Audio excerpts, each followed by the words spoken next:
Em certa ocasião, o Salvador falou a respeito de um negociante que buscava boas pérolas. Durante sua busca, o negociante encontrou uma pérola de grande valor. Contudo, a fim de adquirir a magnífica pérola, aquele homem precisou vender todas as suas posses, o que ele fez pronta e alegremente. Por intermédio dessa breve e significativa parábola, o Salvador maravilhosamente ensinou que o reino do céu é semelhante a uma pérola inestimável, certamente o tesouro mais precioso a ser almejado acima de qualquer outra coisa.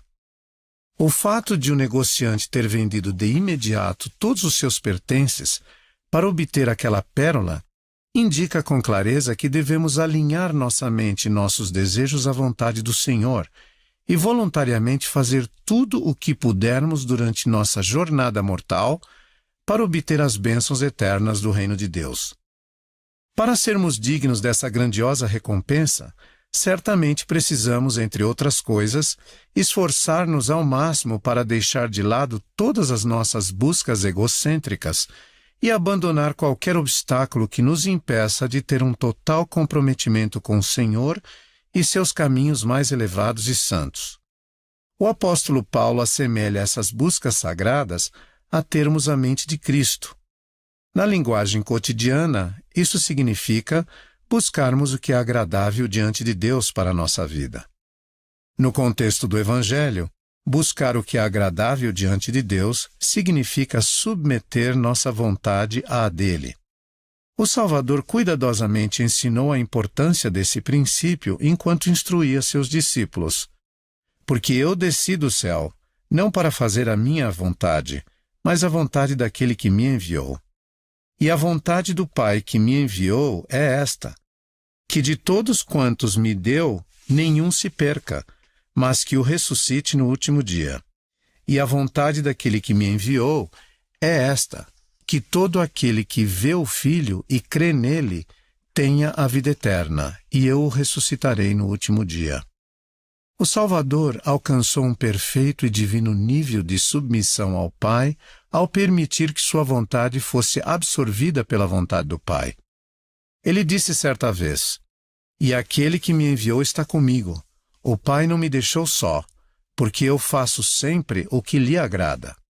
Ao ensinar o profeta Joseph Smith sobre a angústia e as agonias da expiação, o Salvador explicou: "Pois eis que eu, Deus, sofri essas coisas por todos, para que não precisem sofrer caso se arrependam. Sofrimento que fez com que eu, Deus, o mais grandioso de todos, tremesse de dor e sangrasse por todos os poros, e sofresse tanto no corpo como no espírito, e desejasse não ter de beber a amarga taça e recuar. Todavia, glória seja para o Pai. Eu bebi e terminei meus preparativos para os filhos dos homens." Durante nossa jornada na mortalidade, frequentemente lutamos com a seguinte dualidade: o que achamos que sabemos e o que consideramos ser o melhor e mais correto para a nossa vida, em oposição a compreendermos o que o Pai Celestial de fato sabe, o que é eternamente melhor para nós e o que é absolutamente correto de acordo com seu plano para seus filhos. Essa luta pode se tornar muito complexa, especialmente se considerarmos as profecias que se encontram nas Escrituras destinadas aos nossos dias. Sabe, porém, isto, que nos últimos dias haverá homens amantes de si mesmos, mais amantes dos deleites do que amantes de Deus. Um indicador do cumprimento dessa profecia é a crescente tendência adotada por muitas pessoas no mundo de se tornarem cada vez mais voltadas para si mesmas, constantemente proclamando: "Aconteça o que acontecer, vivo minha própria verdade ou faço o que me agrada." Conforme dizia Paulo, o apóstolo, eles buscam o que é seu e não o que é de Cristo Jesus. Esse modo de pensar é frequentemente justificado como autêntico por aqueles que se entregam aos seus desejos egocêntricos e preferências pessoais, ou que desejam justificar certos tipos de comportamento que, com frequência, não estão de acordo com o plano amoroso de Deus e seu desejo para eles. Se permitimos que nosso coração e nossa mente se deixem levar por esse modo de pensar, podemos criar pedras de tropeço significativas para nós mesmos, ao buscarmos adquirir a mais inestimável pérola que Deus preparou amorosamente para seus filhos, a vida eterna. Embora seja verdade que cada um de nós percorre uma jornada de discipulado individual no caminho do convênio, ao nos esforçarmos para manter nosso coração e nossa mente centralizados em Cristo Jesus, precisamos ser cuidadosos e vigiar constantemente para não sermos tentados a adotar esse tipo de filosofia do mundo em nossa vida. O elder Quentin L. Cook disse que ser verdadeiramente semelhantes a Cristo é uma meta muito mais importante do que ser autênticos. Meus queridos amigos, quando escolhemos permitir que Deus seja a influência mais poderosa em nossa vida, acima de nossos próprios desejos, podemos progredir em nosso discipulado e aumentar nossa capacidade de unir nossa mente e nosso coração ao Salvador. Por outro lado, quando não permitimos que a maneira de Deus prevaleça em nossa vida, ficamos desamparados e sem a inspirada orientação do Senhor. Podemos justificar praticamente tudo o que fazemos ou deixamos de fazer. Podemos também criar desculpas para nós mesmos ao fazermos as coisas à nossa maneira, dizendo, só estou fazendo as coisas do meu jeito. Em certa ocasião, enquanto o Salvador declarava sua doutrina, algumas pessoas, especialmente os presunçosos fariseus, rejeitaram sua mensagem e audaciosamente declararam que eram filhos de Abraão, insinuando que sua linhagem lhes garantiria privilégios especiais aos olhos de Deus. Essa crença os levou a confiar em sua própria sabedoria e a não acreditar no que o Salvador estava ensinando. A reação dos fariseus aos ensinamentos de Jesus foi uma evidência de que, devido à sua atitude presunçosa, não havia lugar em seu coração para as palavras do Salvador e para a maneira de Deus.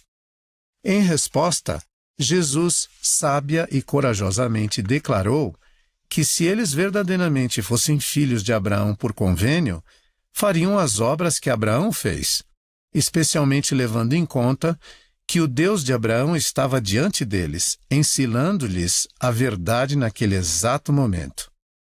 Irmãos e irmãs, como podem perceber, esse exercício mental de confrontar a minha vontade diante da vontade do Senhor não é uma tendência nova e exclusiva de nossos dias. É uma mentalidade antiga que atravessa séculos e com frequência cega os sábios aos seus próprios olhos e confunde e exaure muitos dos filhos de Deus. Na verdade, trata-se de um velho truque do adversário, um caminho enganoso que sutilmente afasta os filhos de Deus do verdadeiro e fiel caminho do convênio.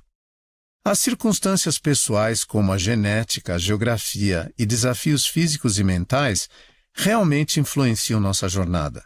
Entretanto, em questões que realmente importam, existe um espaço interior em que somos livres para escolher, no qual vamos decidir se seguiremos ou não o caminho que o Senhor preparou para a nossa vida.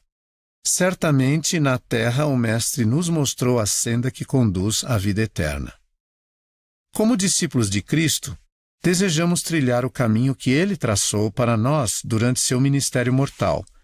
Não apenas desejamos fazer sua vontade e tudo o que lhe agrada, mas buscamos seguir seu exemplo, ao nos esforçarmos para sermos fiéis a cada convênio, aceitando e vivendo de acordo com toda a palavra que sai da boca de Deus. Seremos protegidos para não nos tornarmos vítimas dos pecados e dos erros do mundo, erros filosóficos e doutrinários que poderiam nos afastar das mais preciosas de todas as pérolas. Tenho me sentido inspirado pelo modo como essa submissão espiritual a Deus tem impactado a vida de discípulos fiéis de Cristo ao escolherem fazer a vontade do Senhor. Conheço um rapaz que estava inseguro quanto a servir missão e que se sentiu inspirado a ir e servir ao Senhor ao ouvir um dos líderes gerais da igreja compartilhar seu testemunho pessoal e sua experiência sagrada de servir como missionário. Em suas próprias palavras, esse rapaz, agora um ex-missionário, disse: Ao ouvir o testemunho de um apóstolo do Salvador Jesus Cristo, senti o amor de Deus por mim e desejei compartilhar esse amor com outras pessoas. Naquele momento eu soube que deveria servir missão, apesar dos meus temores, minhas dúvidas e preocupações. Senti total confiança nas bênçãos e nas promessas de Deus para seus filhos. Hoje sou uma nova pessoa. Tenho um testemunho de que o Evangelho é verdadeiro e de que a Igreja de Jesus Cristo foi restaurada na terra. Esse rapaz escolheu o que era agradável aos olhos do Senhor e se tornou um exemplo de um verdadeiro discípulo em todos os aspectos. Uma jovem fiel decidiu não comprometer seus padrões quando lhe foi pedido que se vestisse de maneira imodesta para se encaixar nos padrões da empresa de moda em que ela trabalhava. Por compreender que seu corpo é uma dádiva sagrada de nosso Pai Celestial e um lugar em que o Espírito pode habitar, ela sentiu que deveria viver de acordo com um padrão mais elevado do que o do mundo. Com isso, ela conquistou a confiança das pessoas que observavam seu modo de viver, de acordo com a verdade do Evangelho de Jesus Cristo, e também manteve seu emprego, que por um momento esteve em risco. Seu desejo de fazer a vontade do Senhor, em vez de escolher a vontade do mundo, deu-lhe confiança nos convênios em meio a escolhas difíceis. Irmãos e irmãs, somos constantemente desafiados a tomar decisões semelhantes em nossa jornada diária. É preciso um coração corajoso e bem disposto a fim de fazer uma pausa e buscar uma introspecção mansa e honesta para reconhecer as fraquezas da carne em nossa vida, que podem impedir nossa capacidade de nos submeter a Deus e, por fim, decidir adotar sua vontade em vez da nossa. O teste definitivo de nosso discipulado encontra-se em nosso desejo de nos livrar do nosso velho eu e de submeter nosso coração e toda a nossa alma a Deus, para que sua vontade se torne a nossa vontade. Um dos momentos mais gloriosos da mortalidade ocorre quando descobrimos a alegria que advém quando nossos desejos e o que é agradável diante de Deus se tornam uma coisa só. Para fazer com que a vontade do Senhor se torne a nossa vontade, de modo irrevogável e inquestionável, é necessário um discipulado majestoso e heróico. Nesse momento sublime, tornamo-nos consagrados ao Senhor e submetemos toda a nossa vontade à dele. Tal submissão espiritual, por assim dizer, é bela, poderosa e transformadora. Eu lhes testifico que, ao seguirmos a vontade do Senhor em nossa vida, encontraremos a pérola mais preciosa do mundo, o reino dos céus. Oro para que cada um de nós, em nosso tempo e nossa vez, com confiança em nossos convênios, declare ao Pai Celestial e ao Salvador Jesus Cristo que o que é agradável diante de Deus é agradável para mim. Digo essas coisas em nome do Salvador Jesus Cristo. Amém.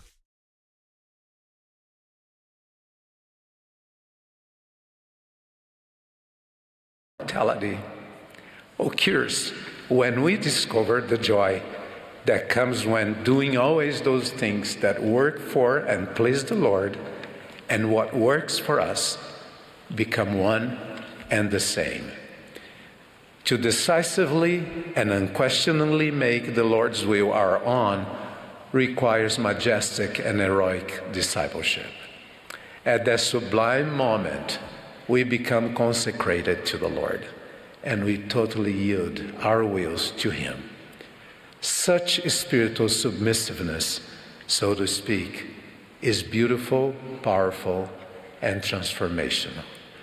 I testify to you that following the Lord's will in our life will enable us to find the most precious pearl in the world, the kingdom of heaven. I pray that each of us, in our time and turn, will be able to declare with covenant confidence to our Heavenly Father and Savior Jesus Christ that what works for thee